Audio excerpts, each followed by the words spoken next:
All right, how's it going out there? I'm Mike Brightman, and today I'm with Lumion, and we are going to take a look at Lumion 10. So believe it or not, there has been 10 versions of Lumion released. We just got Lumion 10, and I couldn't be more psyched about the new features. So in today's webinar, we're going to go through all of the new features, but I'm going to do it in such a way where I'm going to work through just kind of a typical workflow that I use. And I'm going to call out the new features as I go and also offer up some tips and tricks along the way. So let me get myself off the screen there. And yeah, let's get rendering. I've got my chat panel up, and if you guys out there, it always helps to know if you just give me a shout on the chat panel, let me know that you can hear me okay. So, Lumion 10, lots of improvements here. Let's just kind of hit some of the highlights here for just a moment. We've got, it's kind of a new interface happening, or not a new interface, but more of like a refined interface. So the start screen has been improved. We can now import our models when we start a new template. We have some new layer scenarios going on. We have bigger thumbnails. We have the object libraries. We can hide it away. So there's a handful of new refinements to the interface. That's nice. Not like a complete overhaul, but just getting better and better. Also, some of the big new features are like the fine detail nature. Those new trees and plants are absolutely gorgeous. So I'm going to show you how those look good in the foreground of your rendering. Some other big new features would be like that high quality preview. I can't tell you how much that has changed my workflow of just being able to click in the preview window and see what I'm going to get. So that's a super cool new feature in Lumion 10. In previous versions of Lumion, you'd have to like render out a test shot and then check it and then render a test shot, tweak it, back and forth. With Lumion 10, you just click in the preview window and you see what you're going to get. So we have some nice new real skies, more new objects, new materials, displacement mapping. So let's get to it. We have a lot of new features to cover. So we're going to start with just hopping through and working through the workflow. So let's do that. Nice, hearing me loud and clear. I like to hear that. So, all right, so here we are inside of Lumion 10, and this is our new start screen. All right, so you got your familiar things like your computer speed.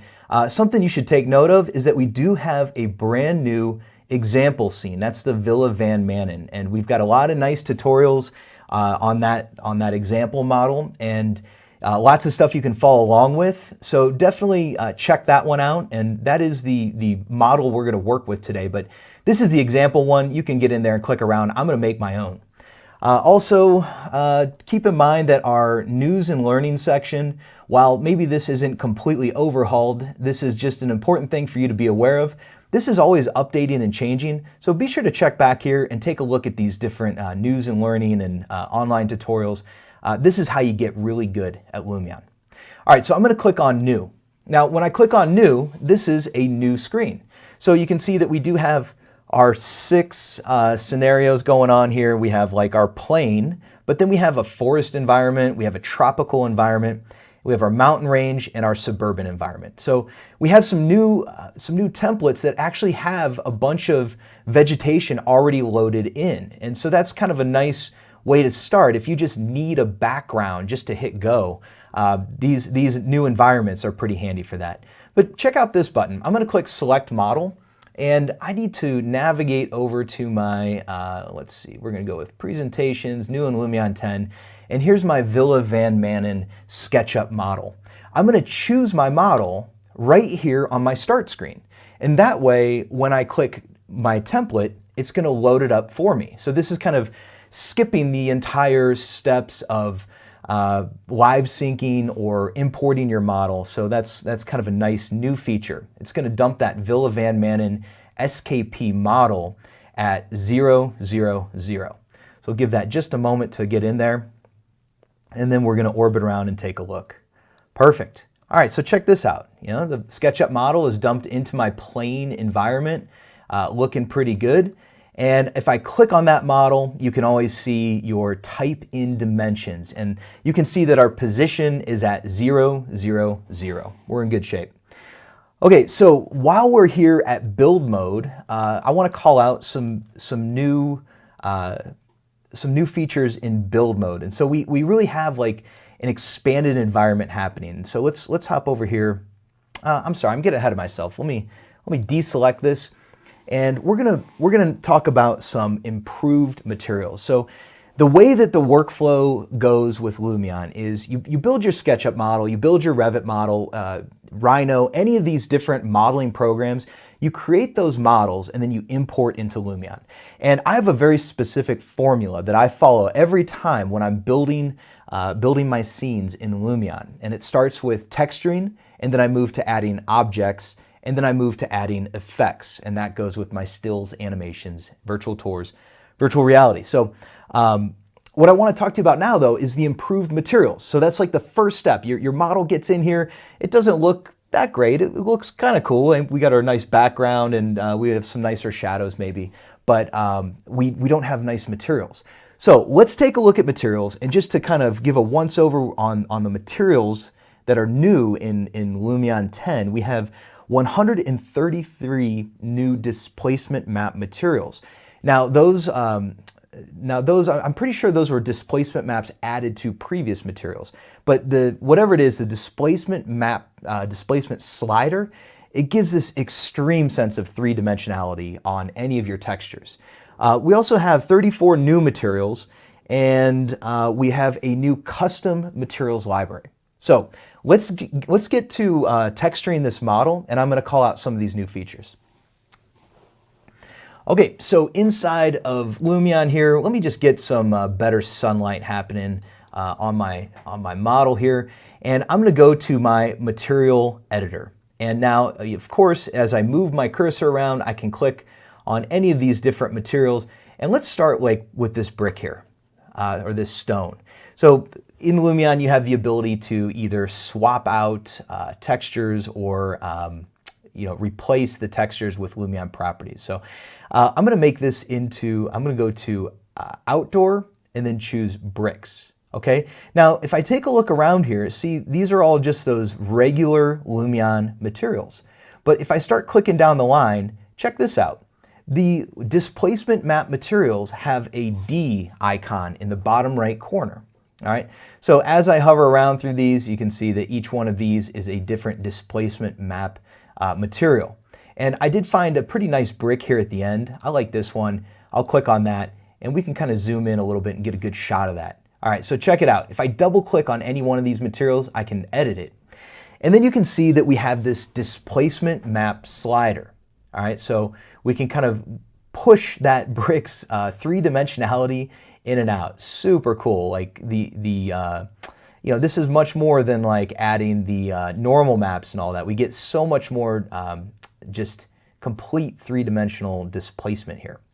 Okay, so maybe what I'll do then on this brick is just work it a little bit. I'm going to go with, we'll head over to our weathering, and you can dial up your weathering a bit and try some different weathering effects. Sometimes like plastic on brick can look all right too, just to get a little bit of a scuff going on is nice.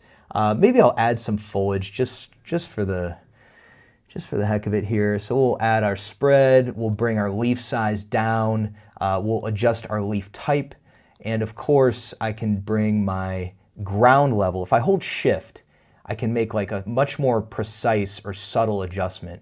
And so that way we get just a little bit, I don't know, maybe that doesn't make sense on that brick, but point is you can modify your brick, all right? And I'll check OK. So now we've saved those changes. So our displacement mapping, we'll look at some more displacement map materials, but before I do that, let's hop over here and look at some more displacement mapping. All right, sorry. Let's take a look at like this bike path over here, and we'll go with like, click here and go with various, and then we have soil. So I found that the displacement mapping really kicks in on some of these like soil, and you can really see like the three-dimensionality happening there.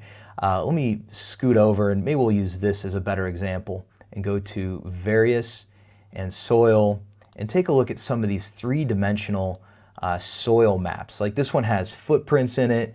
The sand is so cool. And if I double click on the sand, you can really see that displacement mapping happening. So I mean, you can actually sculpt your sand a bit. You can still do that like in your 3D modeling program. So you can give it the waviness, but you don't have to model all those little divots. The displacement mapping takes care of that for you. So I found this to be really powerful new feature. It's in my experience with it so far is that while it is exceptional for brick and a lot of the other textures, but the reality that it brings, the realism it brings to the different ground cover materials has been the most exciting thing in my opinion. So definitely click around and check those out.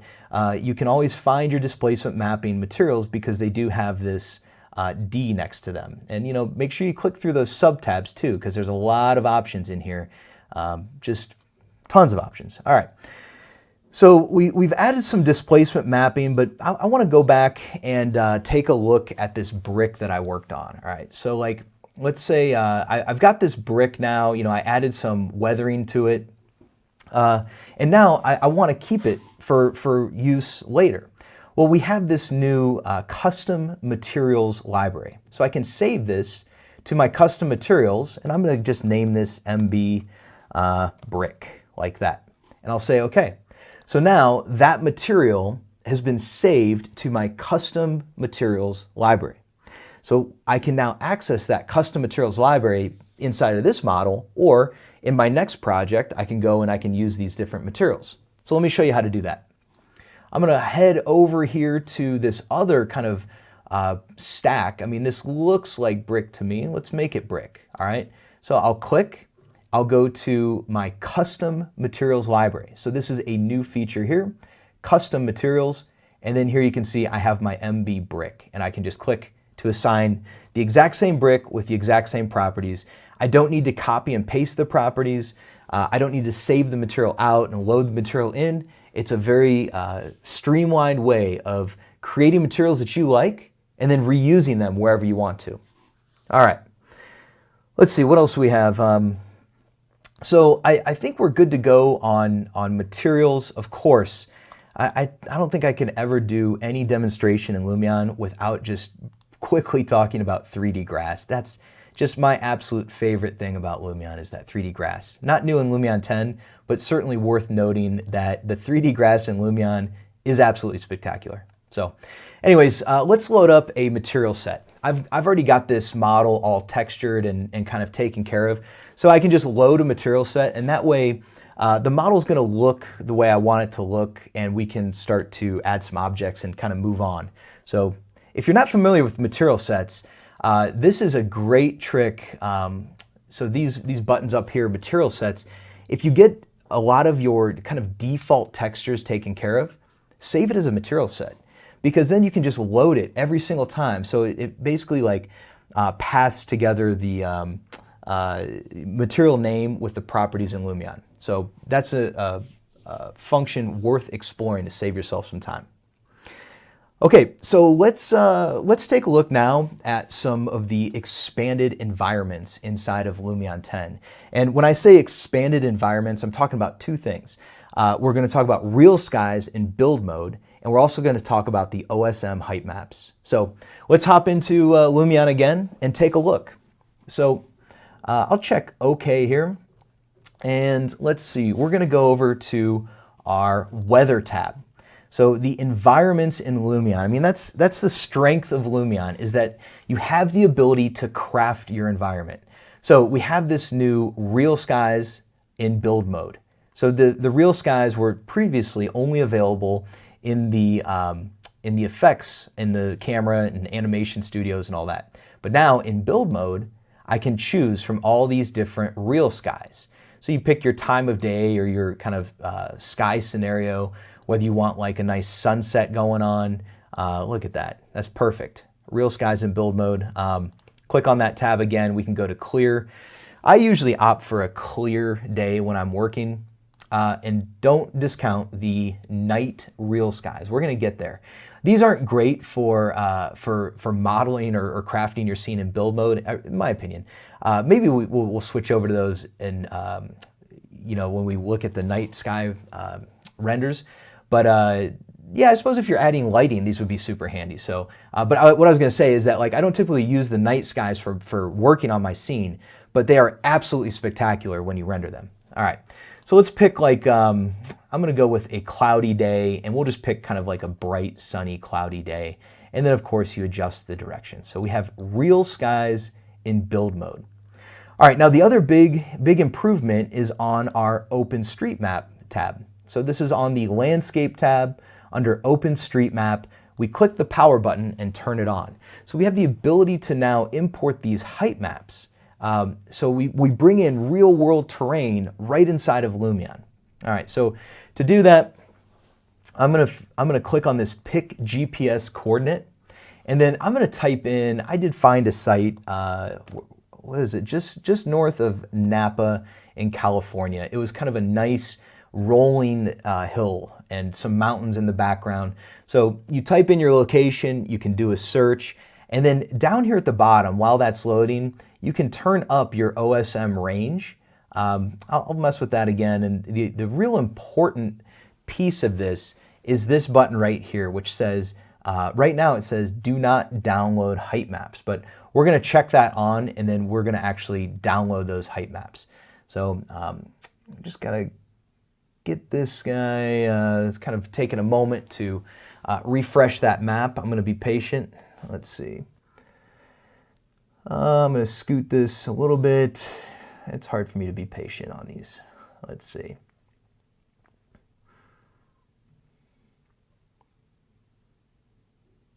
All right, we're just gonna hit start OSM download. We weren't getting our preview in the map, but that's okay. We're gonna see now the OSM download happens, and then, I'm sorry, I do need to download our height maps, all right? So I check that download height maps button on.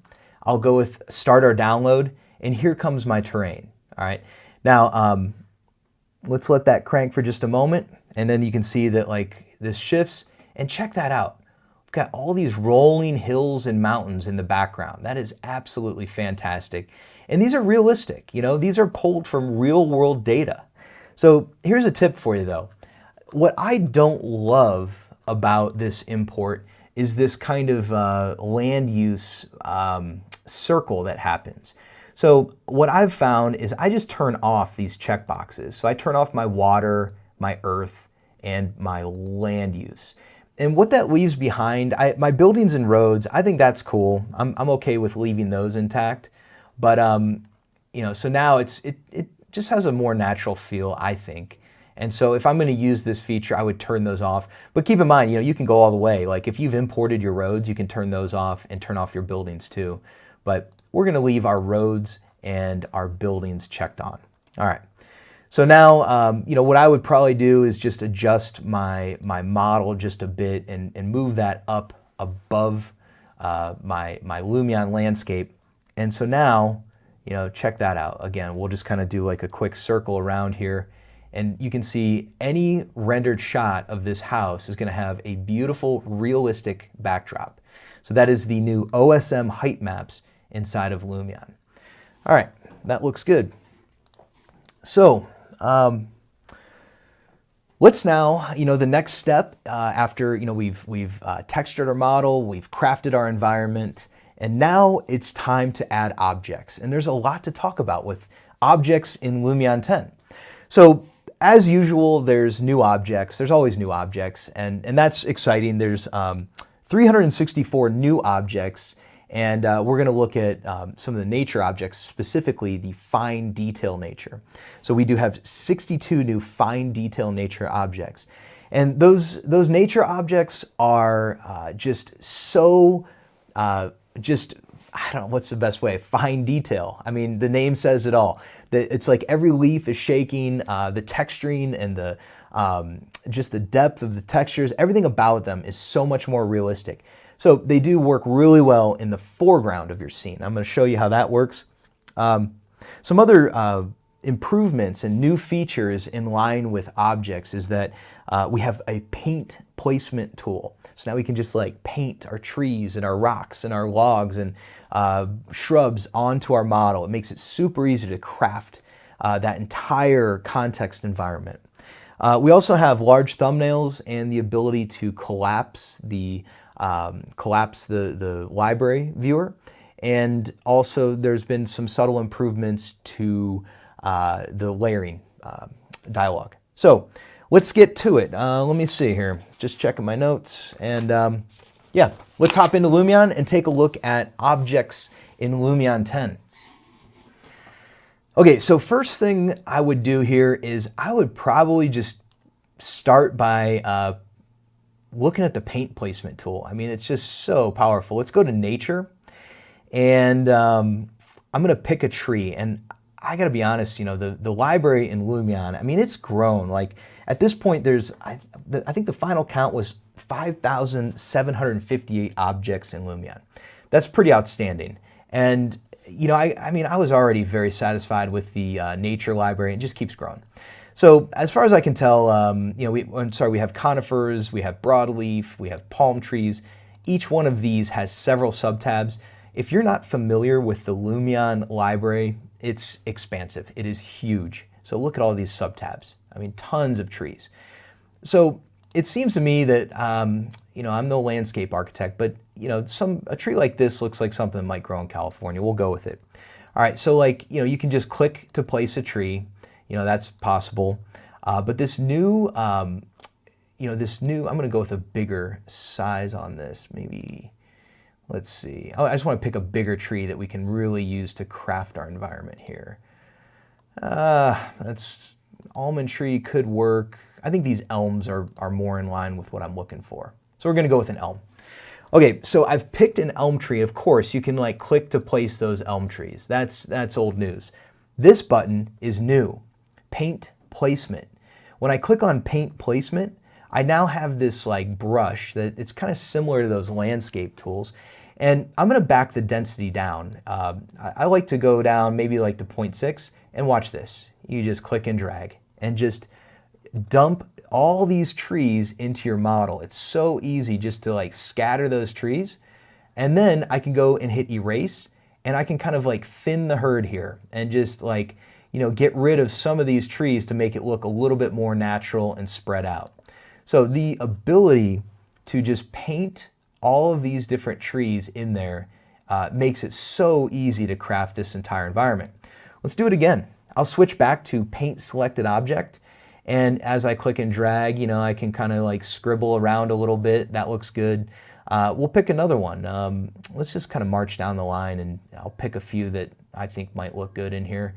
Maybe some of these in the foreground like that. And, you know, you can even kind of work in over here. Let's see, I'll keep going down the line.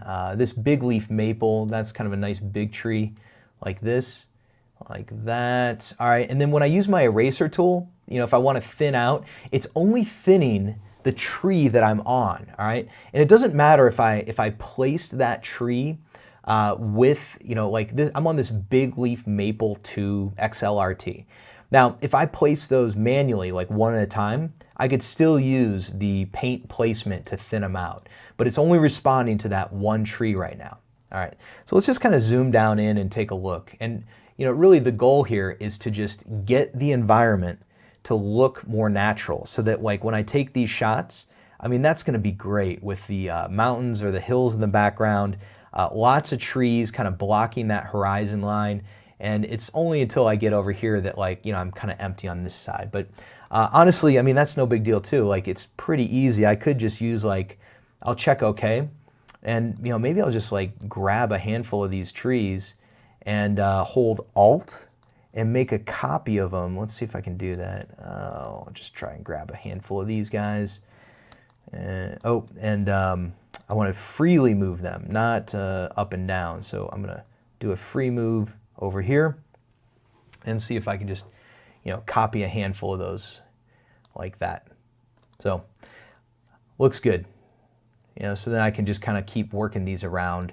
That's sometimes a good way if you just need to kind of do a quick cheat, get some more trees in there, we're in good shape. All right, let me see here. Okay, and I think I did copy those once. Yeah, it's fine. We'll leave those alone and deselect. All right, so we're in good shape now. We've got our trees crafted.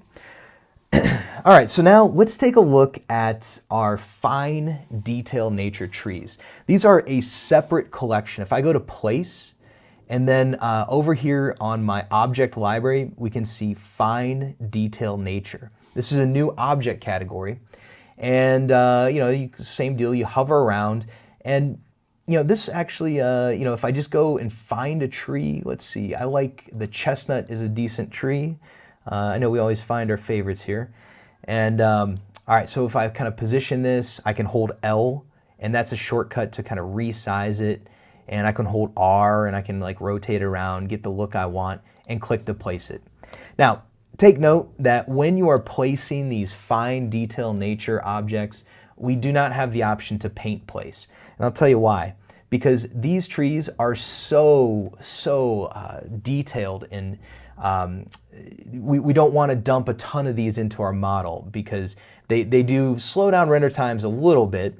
That's kind of our disclaimer, but I haven't seen a big impact on performance. As long as you're not just like dumping a forest of these fine detail nature objects, you're going to be just fine. Use them in the foreground, and it will really dial up the realism of your landscape, your landscape context. Let me add some more. I'm just going to click through here, take a look at some of the other ones. Here's like sweet chestnut. We'll kind of use this over here. Maybe that'll go like in the side yard. And what else do we have? Some of these like ghost gum, that's kind of neat, different shrub looking thing. And we'll put one over on this side too. And let me just zoom in on that one. Like, look at these, like each leaf is like flickering, and I mean the amount of animation and detail and movement is pretty spectacular. All right, so we've got a couple of those in there, and let me see what else we can do. I'm going to go back to place and just work through this again. And I think we do have the option with a couple of shrubs, and yeah, here's like some fine detail plants. So these are real nice too. Again, using these in the foreground of your scene like this. And so I'll just place just a couple of those right here like that. Looks good. And what else do we have in the shrub region? Plants. It's kind of a cool grass. Yeah, so lots of options. Be sure to dig around in that fine detail nature library and place those in the foreground of your scene. Don't fill the whole background of your scene with fine detail nature objects. That would slow you down. So we want to be moving fast. And honestly, you wouldn't even get the benefit of it. I mean, probably a first instinct is to like just use the fine detail nature because they're better. But if the tree's way back off in the distance, I mean, you're not even going to see it anyway. So just use the standard nature objects, which already look spectacular. Okay, so you may have noticed that my thumbnails are pretty nice there. I've got like these nice the thumbnails and the ability to hide. Let's talk about that. First, the thumbnails are in your settings.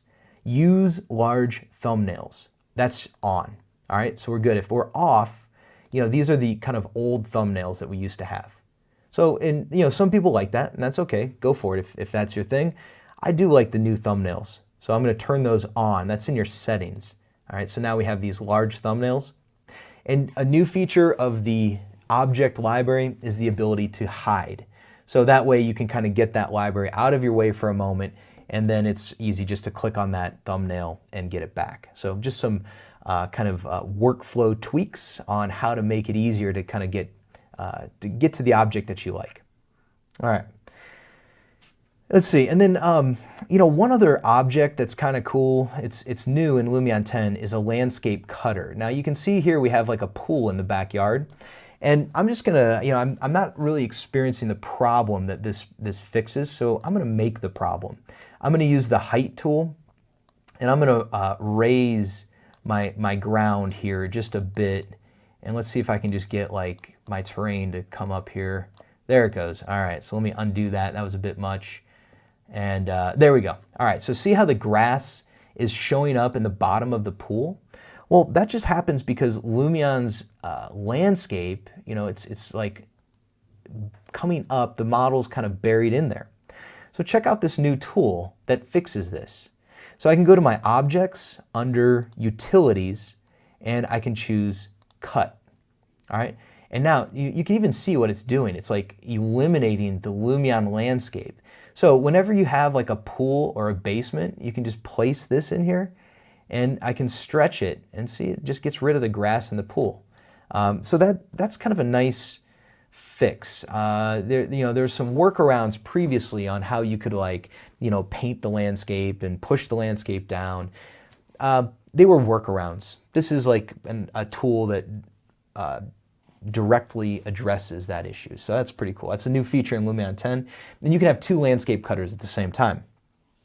All right. So let's see. One last comment about our object library is if I go over to place mode and let's see, let's just go to like our car collection. This is super cool. I can go to the search window and I can type in new. So I'm just going to type new into the search panel and this shows me what's new in this collection. So I can tell you that, making tutorials and kind of, always like what is new? I just want to know the latest and greatest. So like, this is the easiest way to find out what's new in Lumion. What are the new objects? Just type new into the object library.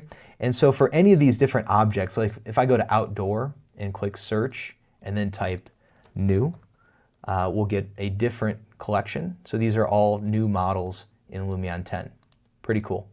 All right, let's place some cars though. I'm going to go out here and let's see. Let's go something more modest, I think, something like that.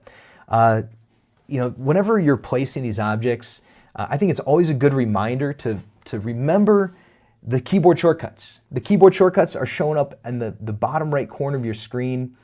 Place on terrain, random size, not so much for cars, and height either, but like rotate and color are killers. So rotate, I can just hold R, and then I can tap C, and it will toggle through different colors. I mean, that's super handy, and I mean, oftentimes I just kind of like make all my cars either black or gray or white anyway, but the ability to just tap C and get a random color without having to think too hard about it is pretty nice. I've got my landscape kind of goofing up here. I'm going to fix that right there. All right. Okay, so that's kind of everything. I want to talk just a bit about our new layers. All right, so that's another improvement in Lumion 10 is our layers up here. You can see that it's just become a little bit easier to manage these layers and know exactly what's going on with your layers. So like when I select an object, I now can like choose its layer here, assign it to a different layer, and then that layer visibility is controlled up here. Also, we have this ability to automatically hide the layer button. So maybe you just want your layers to always be on.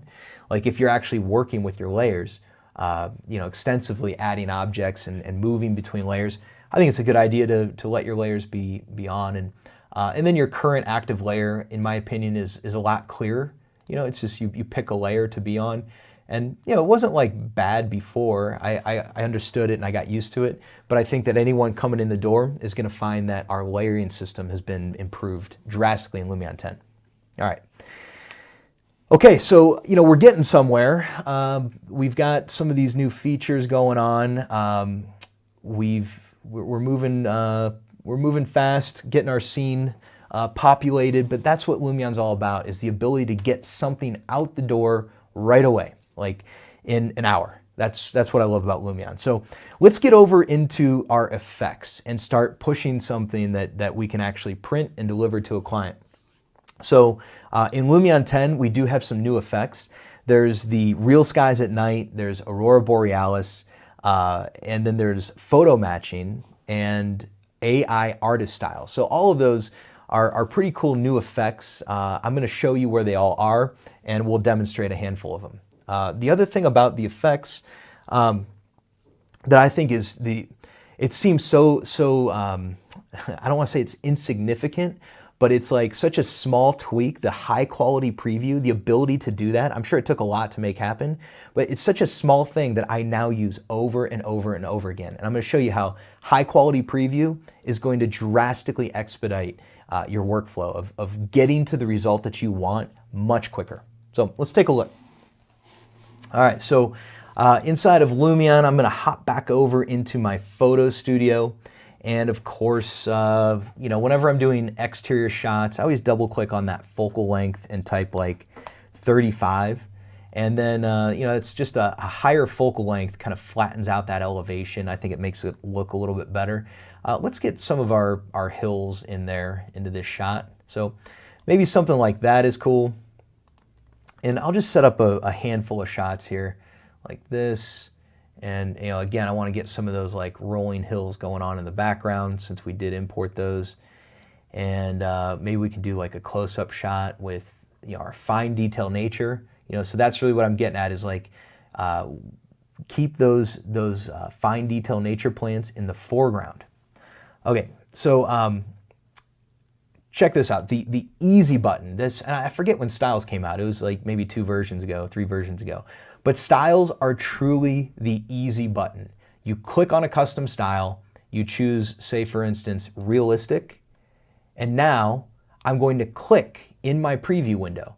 And check it out, it automatically updates, and it gives me a much better idea of how this is gonna look in a final render. So see what I mean? When I orbit around, and then when I let go and click, it's gonna render a preview. So that's the new high quality preview, and you get a much better idea. I mean, you can like zoom in on things, you know, like get real up close and then say like, all right, let's render that one.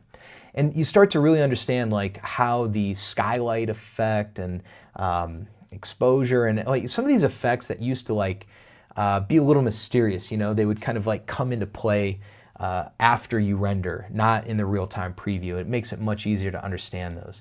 So I'm gonna hop back to this view. And we're going to go to our real skies and change our heading like that. And so now, you know, we get our nice clean preview. And let's just render a shot just to see what this is all about. I'm going to kick this out at 1920 by 1080. I'm going to send it to my desktop and my temp folder, and I'm going to call this image 1. We'll just overwrite the one I've got in there.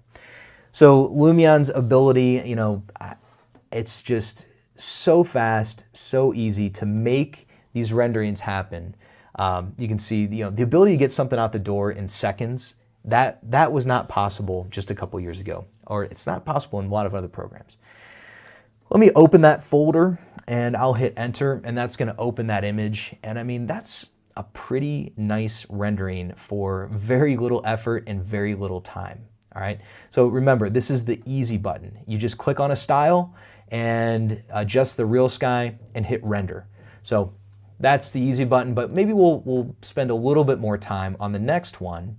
And let's check out this view. And maybe we'll like, you know, click through and actually craft using some of the new effects.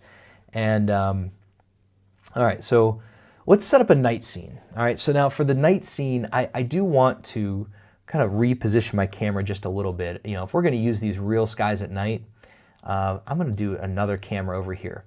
And I want to just be able to like look up at the sky a bit, and maybe I'll like back this focal length down a bit, you know, get something a little more dramatic where we're catching like a lot of that sky. All right, so that's pretty cool. All right, so here's our new real skies at night. So I'm just going to add that effect, and we'll go to sky and go to real skies. All right, so now we can click on the thumbnail here to select a different real sky. Of course, I forget, there's like 50 real skies, some amount, but a lot of options here like that. And we get to night. Now these night real skies, I'm just gonna give you a heads up. It looks really cool right now, but it looks so much better when it renders. And even on the preview, you know, like even when you're previewing these, they still don't do it justice. So let's just take a look real quick and render this. It should render super fast. If I just render out, I'll just overwrite image 1. And I just want to see that real sky at night and get an idea of like how fine that detail is. So I mean, even the preview is not giving us a perfect version of that real sky at night. So keep in mind, yes, it's really awesome, but it gets even better once you render. All right, so here's the problem. I don't have any lights in here. I don't know, I need to get, the focus is not the sky. While I do love this image, and I love these new real skies at night. The focus should be on my project and on my architecture, so we need to add some lights. Now, lighting can be tricky, but lately I've found that there's kind of a quick cheat. All right. So it seems to me that in Lumion, there's always like, a couple different ways to do things. So you can do like, the super fast way that just gets you a result like immediately. Or, if you have some more time and you want to spend some time thinking about it and polishing, you can do that. So we're going to go with kind of this lighting cheat that I've been using a little bit lately. And I'll show you what that's all about. It's using Omni lights in just a couple spots. And we're going to get some nice light cast on this project, and I think it's going to look really good for our real skies at night. So let's do that. I'm going to hop back into build mode and get this thing taken care of. All right, so we'll go to build mode, and in build mode, I'm not going to use my real skies right now. I just want to bring down the sun because I'm going to place some lights, and I want to be able to see where I'm placing them. So if I just kind of go to this dusk, I'll be in good shape. All right, so the first thing I want to do is going to get inside the house, and we're going to place some Omni lights all over the house. Now, I'll go to place, I'll choose lights from my category, and then I'm going to hold H. This is another one of those shortcuts where I can lift it up. Oh, sorry, I want an Omni light, so we're going to go with an Omni light here. Okay, I'll hold H, and you can adjust the height of that Omni light. All right, so as I move it around, you can kind of see that it starts to glow. Now, Omni lights are a special kind of light. They don't cast shadows, they just push light. So this is just going to kind of brighten up our room here. So I'm just going to go through the rooms and drop in a handful of Omni lights. And I really don't have to be too careful as long as they're like, not right on a wall. It should give a nice, cast like a nice even light. So then I'll just kind of go upstairs and then drop a few more Omni lights here. And I can just fly right through the wall and maybe a few more in here, like that. And like that. And I forget where I'm at in this house. I think, yeah, we got one more bedroom to do. All right, like that. And then I'll just click, click, and click. All right, so let's go outside. Let's go take a look at what we've created. So now you can, maybe at this point, it would be a good idea to go back into our environment, our weather. Let's try our real sky, So let's go to real skies at night and pick that one and see what we're getting. All right, so again, build mode is not gonna be the best representation, but it gives me an idea that now the inside of my house is glowing. So we've got some success there. All right, so now the next thing I'm gonna do, and I'm gonna turn off that real sky for just a moment, get back to this mode. I wanna throw some spotlights. Now, spotlights are different. They can cast shadows. So I'm just gonna drop like, I don't know, maybe 4 or 5 or 3 or 4 spotlights around the outside. And I'm gonna point them at the house.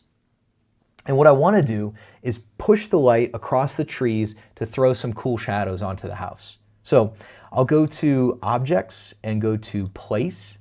And again, I'm gonna go to my spotlights, and I wish, I don't know that it matters. I mean, I usually just grab a random spread on. I don't really have a favorite. I tend to gravitate towards the softer spreads that don't have like kind of the hard lines, but I don't know if, I don't want to say it doesn't matter, but for what I'm doing, usually everything looks pretty good. All right, so what I'm gonna do is I'm gonna just hold H, and I can kind of lower this down.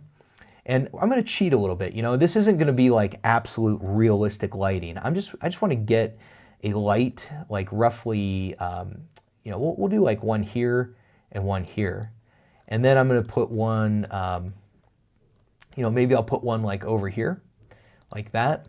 And then I'm gonna scoot around the house over here, and let's add a few more of these spotlights. Like we'll do like one here, here, and here. All right, now check this out. I have all my spotlights placed, but of course they're not aimed in the right direction. So we're gonna use a few shortcuts to select all of our lights, and then we're gonna point them all at the house. All right, so right now if I hit the M key, that gets me back to like my select tool. The last light that I placed is already selected, so I can use the select all identical objects command. and that just grabs all those lights that I just placed. And then check this out. I think this feature gets overlooked sometimes. Target lights. I click there, and then watch what happens when I click on the house. All the lights point where I clicked. And you know what? I can change my mind. I can click again. I can click over here. You know, you can kind of mess with it until you get the look that you want and get these guys all pointing, you know, maybe like pointing more towards the back of the house.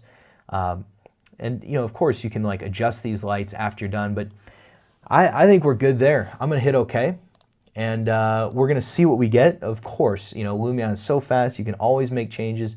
But right now, I think that that's kind of cool. That's mission accomplished. We got a few of these lights and shadows, you know, pointing at the house there. Another tip is to just warm them up a little bit. You know, if you go all the way red, it gets kind of crazy. But if you make the light more orange than pure white, that's kind of a better look, it seems. I'll hit deselect. I'm going to select one of my omnis and then click select all identical. Again, I'm going to like just warm those up a bit, and we'll see. Oftentimes, I leave the brightness alone. We'll see what it gets us, but I can tell you that if you start this game of like dialing your omnis way up to 10,000 and then your spotlights to 5,000, and then you gotta knock it back down with your exposure, it becomes this battle of the sliders. And I found that if you just kind of leave them alone, everything looks pretty good. Tweak it with effects and be subtle with your adjustments. You know, so if you're going to go from 500, maybe go to 1,000 at max. And on the other spotlights, these guys, you know, these are set to like 300 by default. I don't know. Don't take them over 500. You know, try 100. You know, see what it's like if you go lower and add a few more lights. So that's a tip on lighting, is just kind of stick with the defaults. All right. So we're in good shape now. We've got our lighting added. So let's head back here to our night scene and check that out. All right, so we've got only our real skies effect added. So let's work through and let's add some more effects. You know, I like my night scene, but we only have real skies. So we'll click add effects, and another new feature is this show all.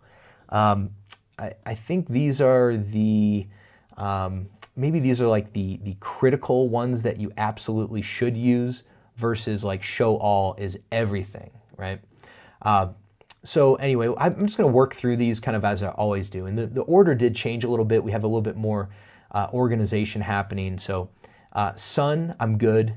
Weather, I'm good. Although weather, I do usually add precipitation, and then I knock down the quantity, size, and fog. And that way, you know, see how the street now is wet? I think that just looks cool. I like, and it's not just the street, it's the sidewalks and everything. And you can adjust the phase, you know, if it's like overkill, maybe just a little bit is a good look.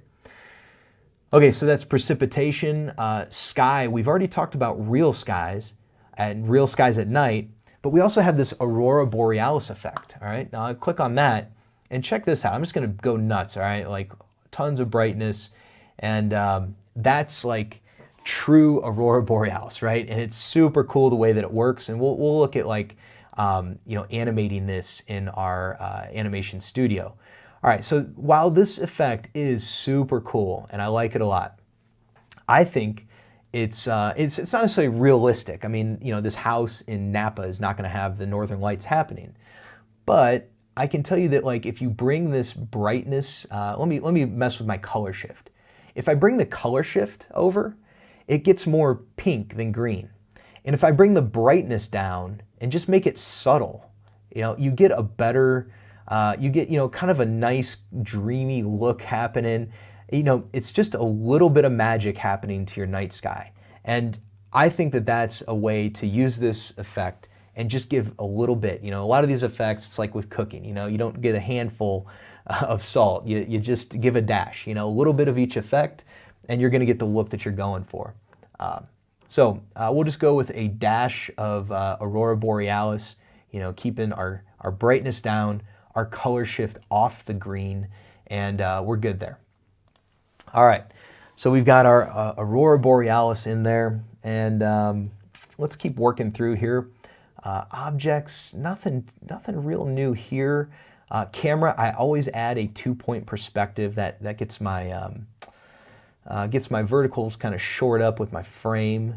And then I like, let's see, I like lens flare. I'm always adding lens flare. You know, it just makes the whole thing kind of a softer image. And I won't go too nuts on that. And we'll go with another effect. Animation we don't need. Outlines, I'm gonna leave, well, let's try it. You know, outlines, whenever I do that, I knock down the transparency and then bring our outline density down a touch. For this specific image, I'm gonna leave my outlines out of this. That is pretty cool. It's got a nice look. I'm gonna leave them alone. We can make that decision later. All right, so more effects. Let's see, we're good there. This AI artist styles, we'll look at that in just a moment. Let's finish up our night scene. And then, of course, these are like the most important ones. All right, so reflection, gotta have reflections.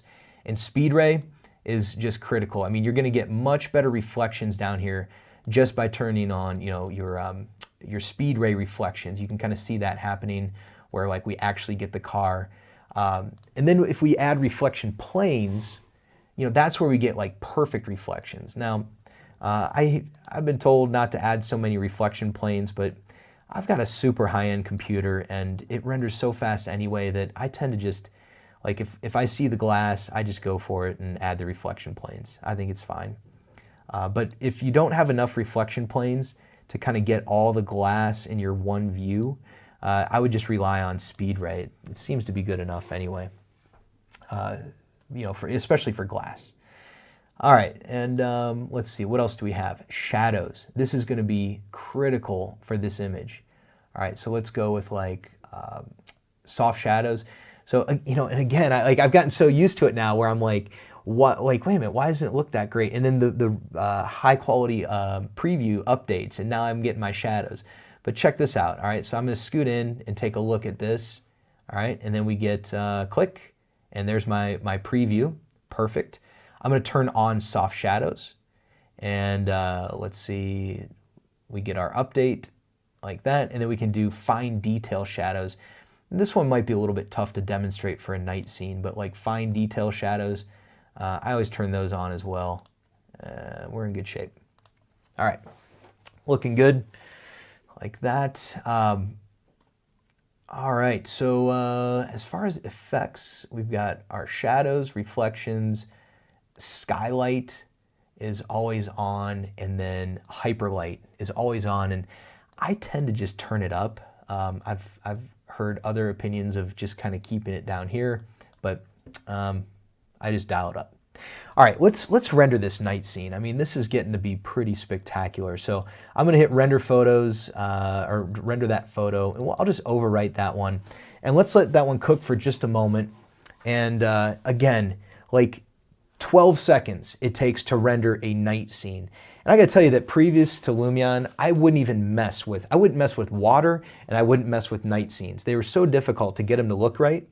And like this lighting cheat that I showed you of just dropping some omnis inside the house and then throw a few random spotlights, you know, projecting on the outside, I think it's a pretty nice look. I mean, if you just throw that on there just to get it out the door and then spend your time polishing, you know, if you need that image. But if you want to communicate the design at night, I think that's pretty strong what we've got here.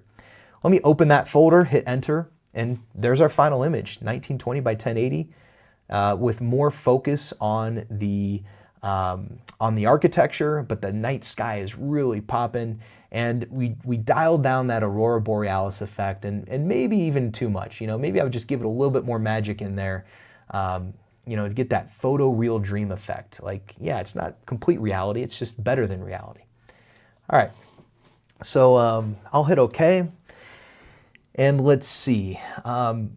Let's go back over here to this, let's see, like a daytime view is what I'm looking for. And I'm just gonna choose like kind of a backed up view, and I'm gonna go with a realistic style. I'm gonna go to my real skies, adjust my heading, and this time I'm gonna add the new AI artist styles effect. All right, so I can go ahead and that's on Artistic 2, AI artist styles. And now this is a brand new effect and it's using artificial intelligence. You click on the thumbnail, so yeah, you can see that it's added here. I can click on the thumbnail and I can choose to represent my design in the style of one of these classic artists. So for instance, like a Monet, I click here and then let's hit render. Now, a tip on the AI artist style is that when you are rendering, it's always best to render at 4K. All right, so I'm gonna render this one out and say okay, and let's let that cook. So I think that the idea behind rendering at 4K is that the AI artist style, it just behaves better when there's more pixels. So also keep in mind that when you are rendering this, you're gonna have to go through and render out the render out the base image. So you get two outputs. You get this realistic style that I already chose, and then we're gonna hop in to the AI artist style and render that out as well. So this might take just a moment, and I probably could have chosen a easier style, but we're close, we're close. I'll take a moment while this is cooking to say, that Lumion 10, the big idea there is like breathing life into your design, crafting that environment, giving you all the tools you need to build the context. So you can really see that with the real skies, with the nature objects, the OSM height maps, the ability to craft this world and then put your model into it. That's really what Lumion's getting at. And I think they've nailed it on version 10. So we'll just hang tight for just a moment more. And so this is our Lumion's, I forget what we call this, our neural network springing into action to kind of interpret our design into the style of Monet. So.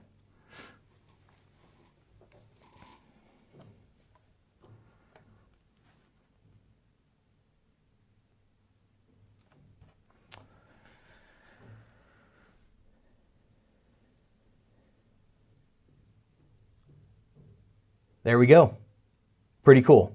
All right, so I mean it's pretty wild, the capabilities of artificial intelligence to, recognize. Of course, I don't fully understand what's going on there, but like the ability to recognize the style of an image, the style of an artist, and apply it. And I think that what's the most exciting part of this feature is that artificial intelligence, AI, has been addressed. So this is super cool. But who knows what's coming? That's what I'm excited about. See what happens next. So anyways, we can open our folder and hit go, and then there's our image and just kind of a cool representation of the project. All right, so there we go. Let's say okay, and God, I just love these real skies at night. That's where it's at. All right, so one other new effect I wanted to comment on is our photo matching effect. All right, and that is under camera, and you click photo matching.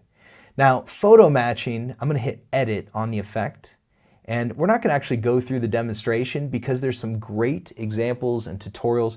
The idea is that you can reverse engineer your photograph and calculate your camera position, focal length, and whatever it takes to match that view inside of Lumion, you can now do. And there's all kinds of really slick tools to get you to that point faster. But check this out. Up here we have our examples and our tutorials. And on the examples and tutorials, we have all these different photo matching all these 6 at the top. But more importantly, we have 3 tutorials: quick start, beginner, and in-depth. So just take your time, watch the tutorials, and learn. You can either kind of use Lumion to do the cropping and image editing almost inside of Lumion, or your photo match exports out a mask as well. So it makes it really easy to hop into Photoshop and then just crop out the image and get rid of the pieces of your photograph that you don't want and kind of blend them with your model. All right. Cool, so we're good there. We're not gonna use that photo match right now. I'll just get rid of that. All right, so that kind of shores up our effects. And then I've got one more new feature I wanna show you. It'll maybe be 5 more minutes here. and we'll wrap things up and take some questions in the chat panel. So what we're going to do is take a look at improved camera control within our animation studio. So in the past, you used to just like, you'd set a point, and then Lumion would kind of, animate between those 2 points, but it would always like ease it. It would like accelerate and then decelerate at the end. Now we have the ability to do the linear easing, like just a nice consistent speed to the camera. Let me show you what I mean.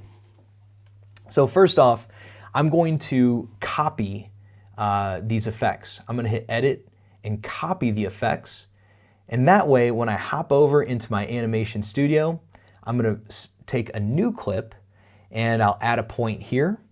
And I'm going to add another camera point over here, like that. And then I'll click play. All right, so now this is going to be my camera path. And you can see that like right now, it speeds up and then it slows down. And so it's kind of like, this ramp up and then ramp down.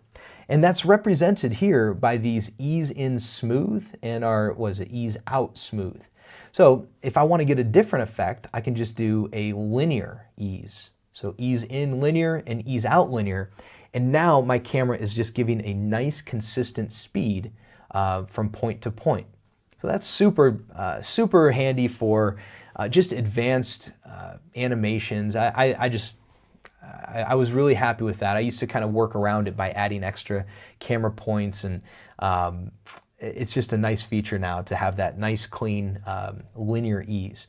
And check it out, slower is always better. You can double click on your, let me pause this for a moment. You can double click on the length and then back this up and maybe say like 8 and see where that gets us. All right, so we'll click play. So that's kind of a nice, easy pace. If you start speeding through your projects, you can make everyone sick, right? So that looks good. All right, I'll check OK. Now, remember, I copied my effects. I'll hit the edit menu here and go to paste effects. And that's going to drop all that night sky. Let's see.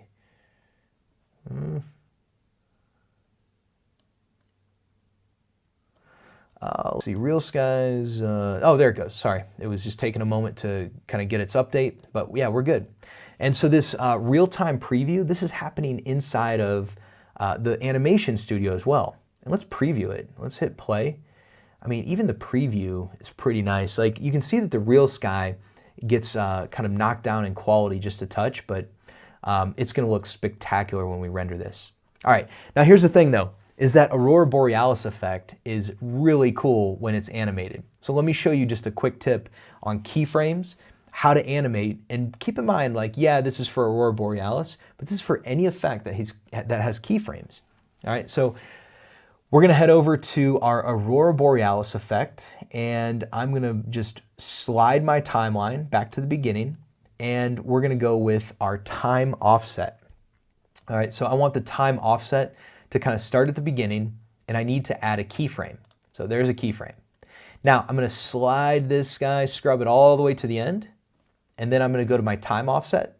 I'm gonna add another keyframe, and then I'm gonna move my time offset to the end. I also wanna bring up my brightness a bit, and let's get our color shift kind of going. I just wanna make it very clear that this effect is happening. All right, so I'll hit play, and check this out. Now you've got like the animated Aurora Borealis happening. I mean, that's super cool. So that's the process for adding in some animation, because if we hadn't added those keyframes and kind of animated that effect, it would just be like static Aurora Borealis. And that's the whole magic of it. It's kind of like, twinkling and all that. So, maybe I would back that down if it was like for a final render and all that, but I think that's pretty cool for this project here. We'll leave that one alone. All right, so yeah, I appreciate you guys coming to the webinar today. I'm Mike Brightman, and Lumion 10 is available now. It's been available for just over a week, and get in there, give it a shot, get the demo version, and click some buttons. If if you're thinking about upgrading, I mean, it's like a no-brainer. If you don't upgrade now, you're going to have to upgrade later because you know that there's going to be something else coming down the line that you're going to want, and you're going to have to double up on your upgrades. So I find just stick with the release cycles, get these new features. You know, the high quality preview is killer. The fine detail nature objects are absolutely spectacular. All these new features together just makes Lumion 10 that much better. So very psyched about this release. Appreciate you guys tuning in. And I'm going to hop over to the chat panel and see what kind of questions we got. I think some of the Lumion crew is answering those, but I'll take a look now and see if I can demo a few for a few minutes and see what's going on. Thank you. All right, so what do we have? Let's see. Let's see, I'll say, I'll scroll to the top here and take a moment.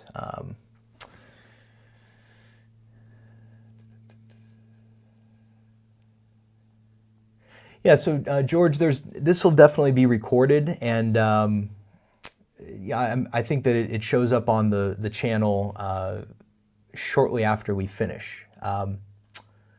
So Danny asking a good question about what are the computer settings and what are the computer requirements for Lumion.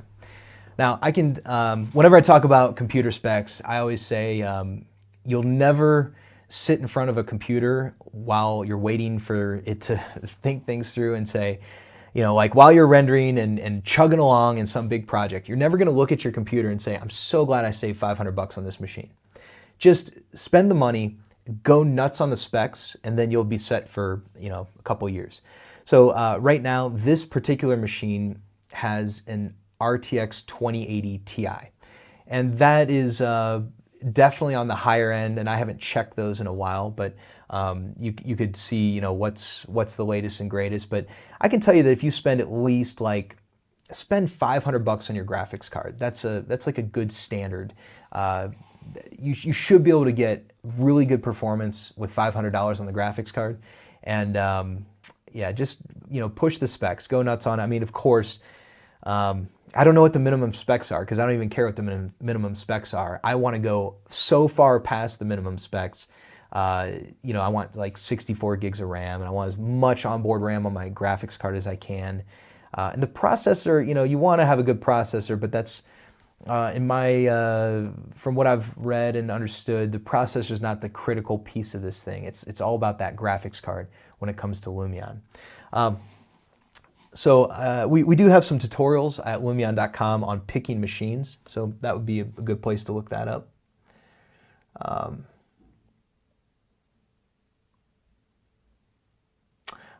Let's see. And I'm going to scroll to the bottom. Let's see. Do we have any...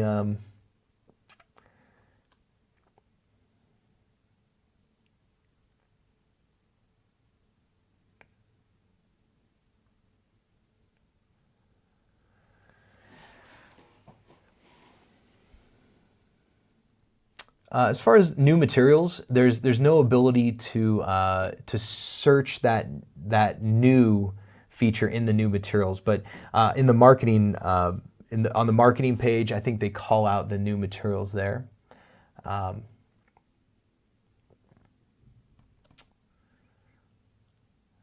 see.